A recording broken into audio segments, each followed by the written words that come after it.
Currency നിരോധനത്തെ തുടർന്നുണ്ടായ മാന്ദ്യം മറികടന്ന് വിപണി ഉയരുന്നു. സ്വൈപ്പിംഗ് ഇടപാടുകളിൽ ജില്ലയ്ക്ക് കുതിപ്പ്.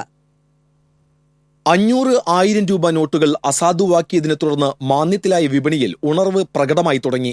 പുതിയ 2000 രൂപ നോട്ടുകൾ വ്യാപകമായി തുടങ്ങിയത് വിപണിക്ക് ജീവൻ പകർന്നിട്ടുണ്ട്. ഇതേസമയം ചില്ലറ നോട്ടുകൾ കൂടുതലായി ലഭ്യമാകേണ്ടത് അത്യാവശ്യമാണെന്ന് വ്യാപാരികൾ പറയുന്നു. കൂടുതൽ വ്യാപാരവും ഇപ്പോൾ കാർഡുകളിലൂടെയാണ് എന്നതാണ് വിപണിക്ക് ആശ്വാസമായിരിക്കുന്നത്. പ്രമുഖ കടകളിലെല്ലാം ഭൂരിഭാഗം പണമിടപാടുകളും ഇപ്പോൾ കാർഡുകൾ മുഖേനയാണ്. ക്രെഡിറ്റ്, ഡെബിറ്റ് കാർഡ് ഉപയോഗത്തിൽ കൊച്ചിക്ക് പിന്നിൽ തൃശൂരിലെ ഉപഭോക്താക്കളാണ് മുന്നിലുള്ളത്. കാർഡില്ലാത്ത ഇടപാടുകാർ ബാങ്കുകളിൽ കാർഡിനായി അപേക്ഷിച്ചു തുടങ്ങിയിട്ടുണ്ട്. എന്നാൽ സ്വൈപ്പിംഗ് മെഷീൻ ഇല്ലാത്ത ചെറുകിട വ്യാപാര സ്ഥാപനങ്ങളിൽ കച്ചവടം ഇപ്പോഴും പഴയ നിലയിലേക്ക് എത്തിയിട്ടില്ല. പണം നൽകിയുള്ള ഉപഭോഗം കുറഞ്ഞതാണ് കാരണം. ഇതിനാൽ തന്നെ ചെറുകിട വ്യാപാരികളും സ്വൈപ്പിംഗ് മെഷീനുകൾ സ്ഥാപിച്ചു തുടങ്ങിയിരിക്കുന്നു. അടുത്ത ദിവസങ്ങളിൽ പുതിയ 500 രൂപ നോട്ട് കൂടി നൽകി തുടങ്ങുന്നതോടെ വ്യാപാരം പഴയ രീതിയിലേക്ക് ഉയരുമെന്ന പ്രതീക്ഷയിലാണ് വ്യാപാരികൾ.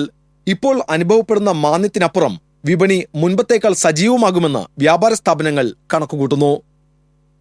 TCV, തൃശൂർ.